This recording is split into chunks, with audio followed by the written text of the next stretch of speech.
They called it a restructuring. My name is Ryan Faulner. I was 51 when Veltri Dynamics let me go, a wholesale distributor in Kansas City, Missouri. I had worked there 15 years, managing inventory forecasting. 15 years of flawless projections, of keeping warehouses balanced, of saving millions by knowing what would sell and exactly when. The HR rep sat across from me in a gray, windowless conference room, hands folded over a manila folder. She didn't look me in the eye when she said the words. Through the glass behind her, I could see the warehouse floor, the same one where my models had operated like a symphony for over a decade. This is effective immediately, she continued. We've arranged a generous severance package. I nodded. No protests. No questions. Not even when they eliminated the only department that had never missed a quarterly target.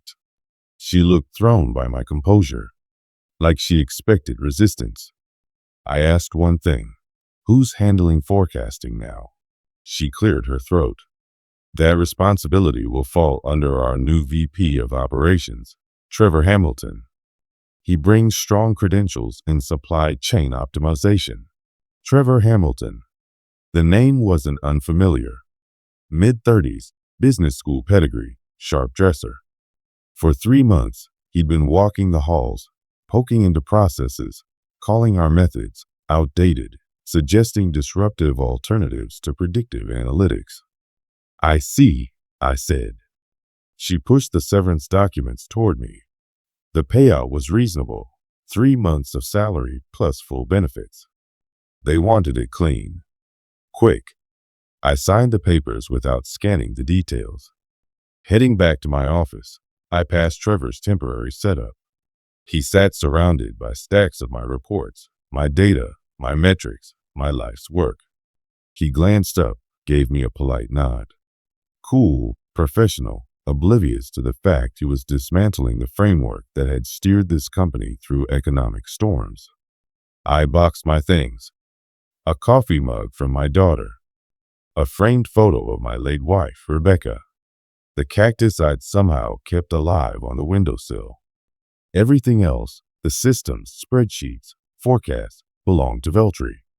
20 minutes later, I was in the parking lot, severance check in my coat, box under my arm. James, the security guard, waved from his post. He'd been around almost as long as I had. Take care of yourself, Brian, he said. I will. I had joined Veltri Dynamics fresh out of school just as they were scaling beyond regional distribution.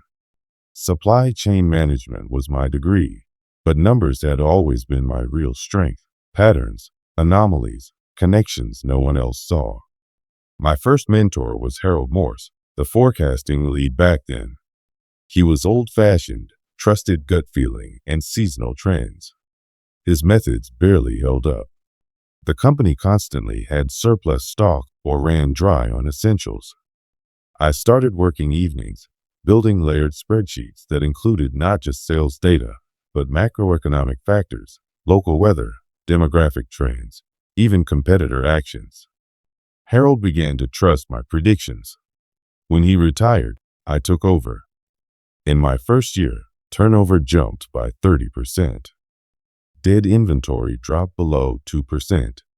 In 2008, when others were offloading at a loss, we held steady. We had prepared because my models told us to. Rebecca, my wife, was proud of that. She called me her crystal ball husband. She'd humor me when I explained how flu trends predicted home goods sales or how gas prices affected regional demand. She passed 4 years ago, cancer. After that, the numbers became my refuge. They didn't change on me. I mentored 3 junior analysts. All moved on to great positions. 2 still called for guidance. But Veltri was shifting. 8 months ago, they were acquired by a national conglomerate. New leadership spoke of synergies and streamlining. They brought in consultants who knew buzzwords, but not distribution. Trevor Hamilton was one of them, rising fast. At his first meeting with my team, he reviewed our processes with suspicion. These models seem overly intricate, he said, skimming my quarterly forecast. Is this level of detail really necessary? Most firms automate this now. I told him complexity was our precision. That tracking 17 variables let us see trends before they emerged. That our methods, however old school, had worked for 15 years. He nodded, tapped on his tablet, and said nothing more. 2 weeks later, restructuring. My team, eliminated. I should have seen it coming. Just like I should have seen what was happening with Rebecca when she first mentioned always being tired. I was good at reading patterns, just not all of them.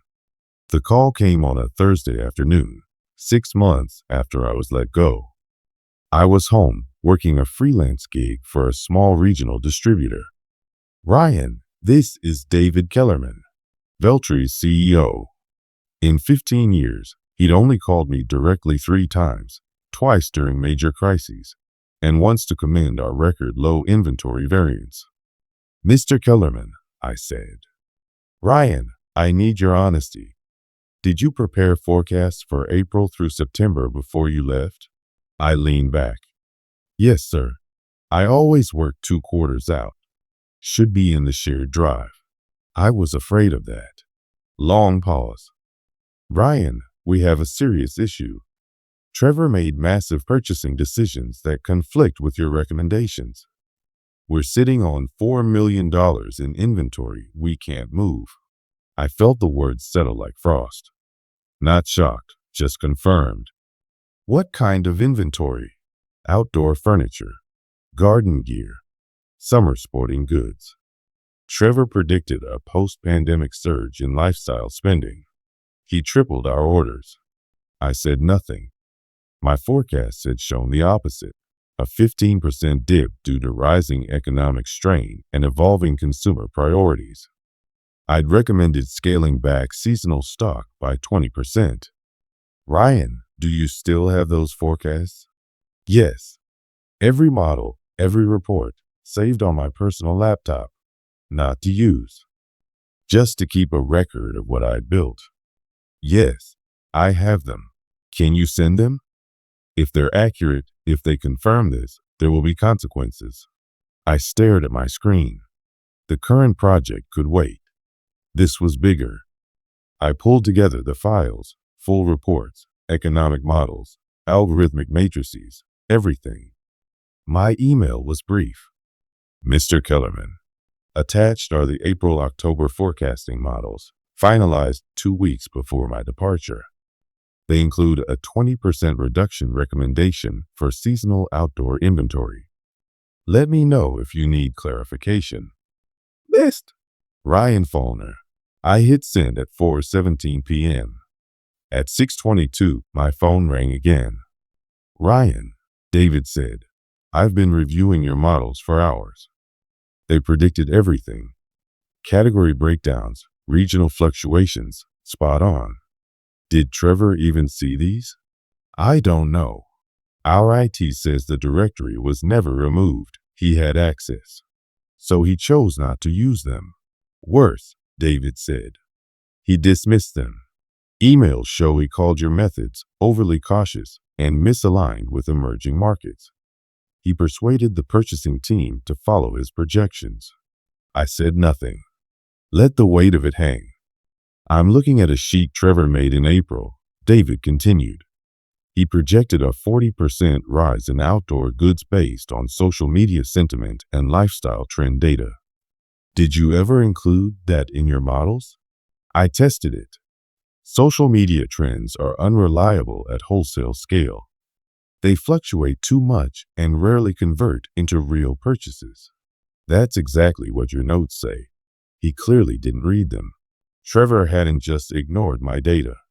He'd argued against it and convinced others to follow. What's the current damage? I asked.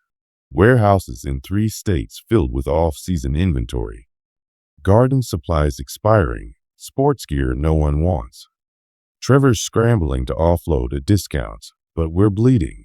And Trevor? He blames the market. Claims it shifted unexpectedly. Still wants time for his corrections. I almost smiled. It was textbook consultant behavior. Cling to the idea rather than admit error. Ryan, David said, would you present to the board? They need to understand how this happened and how we prevent it again. I had presented once before. A quarterly review. The board had nodded, asked no questions. When? Monday, 9 a.m., short notice, I know. But investors are asking questions. I glanced around my office. The regional distributor could wait. This wasn't about proving I was right. It was about exposing what happens when expertise is cast aside for trends. I'll be there. Bring everything, he said. All your data, all your models. The board needs to see what we lost when we let you go.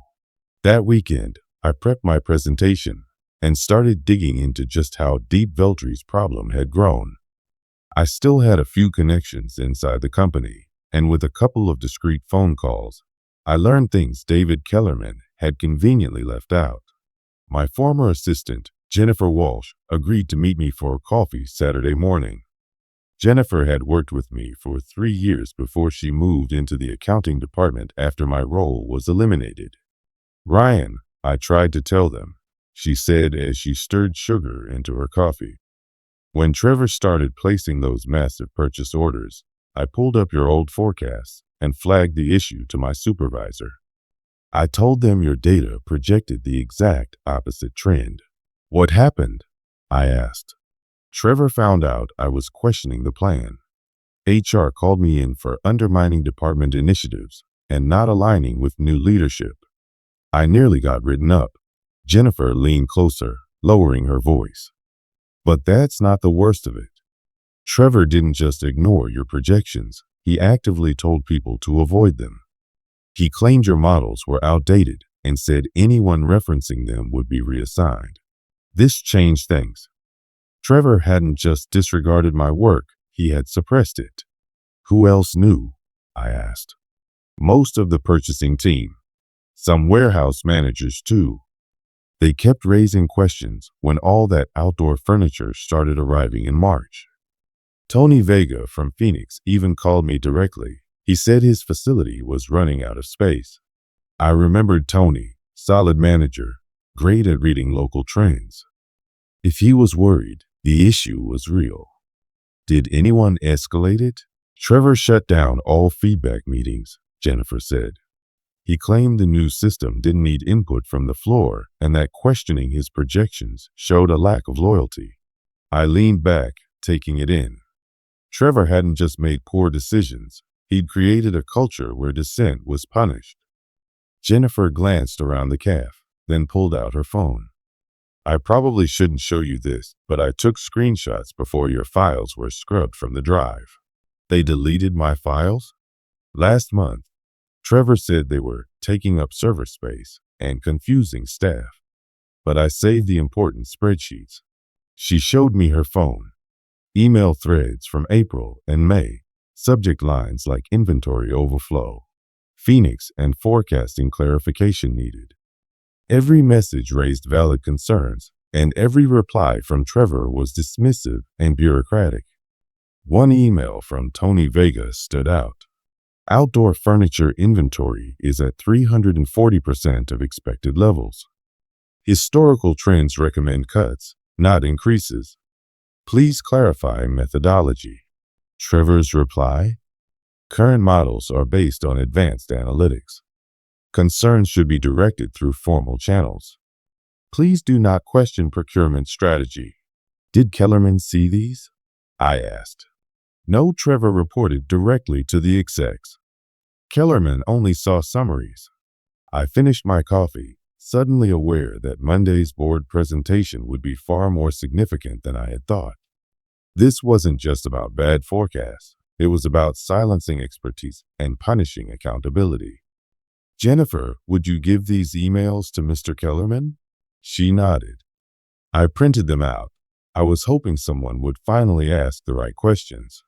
I thanked her and headed home, knowing now that Monday wasn't just a meeting. It was a reckoning. Sunday evening, I got an unexpected call. Ryan, It's Tony Vega in Phoenix. I heard you're presenting to the board tomorrow. Just wanted you to know, we've been documenting everything since March. Photos, shipping logs, warehouse capacity reports. How did you know about the meeting? Word gets around, especially when $4 million in product is sitting unsold in our warehouses. Ryan, we knew your forecasts were accurate. We tried raising red flags, but Trevor blocked everything. Tony explained how the warehouse managers had started their own logs, tracking the mismatch between Trevor's projections and actual sales. They had photos of overstuffed facilities and customer complaints about unavailability of in-demand items. But that's not even the worst part, Tony said. While Trevor was buying mountains of patio sets, he completely ignored your calls for more electronics and home improvement stock. We're short on the items people actually want.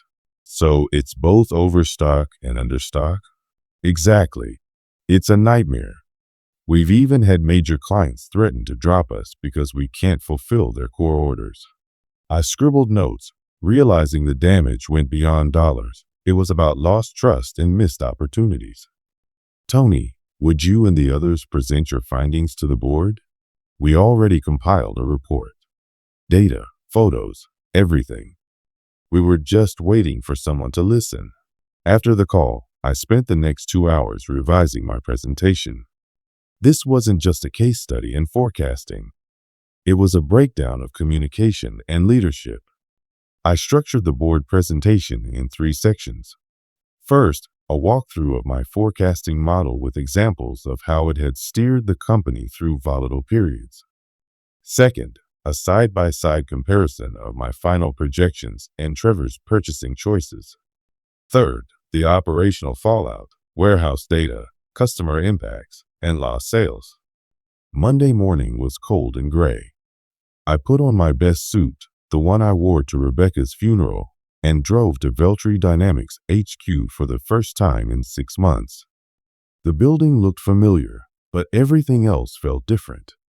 David Kellerman greeted me in the lobby, something he'd never done in my 15 years there. Ryan, just so you know, Trevor will be at this meeting. He asked to present his side. That's fine, I said. The board should hear both. Oh, and the warehouse managers will join remotely. Tony insisted. We rode the elevator to the top floor. Through the boardroom windows, I saw 8 people at the table, 7 board members, and Trevor Hamilton, looking confident. David opened the door. I stepped in with my laptop, a folder of reports, and a decade and a half of experience ready to be tested. Good morning, I began. Thank you for the opportunity to present my perspective on our inventory challenges. Trevor gave a polite nod, as if he hadn't just led the company into a $4 million disaster. I plugged in and shared my screen. Charts, models, projections, 15 months of data. In February, I completed forecasts through October. They predicted a 15% decline in patio furniture demand, 25% drop in sporting goods, and a 30% increase in home electronics and DIY supplies. I clicked to the next slide. Trevor's orders. They tripled patio furniture inventory, completely ignored electronics. Trevor shifted. Those models used outdated methods and didn't reflect current trends. I advanced the presentation. Photos from Phoenix, Denver, and Memphis. Warehouse packed with unsold goods. Containers in parking lots. These were taken last week. $4 million in product my models specifically warned against. Elizabeth Morrison leaned forward. Trevor, did you see these forecasts? I did, but I deemed them too conservative and inconsistent with market opportunity. I clicked again. Customer complaints. Lost accounts. Retailers switching suppliers. Tony Vega's team was ready to speak. David opened the call. Tony and 3 others presented hard evidence, photos, shipping logs, feedback. It was damning. When they finished, the room fell silent.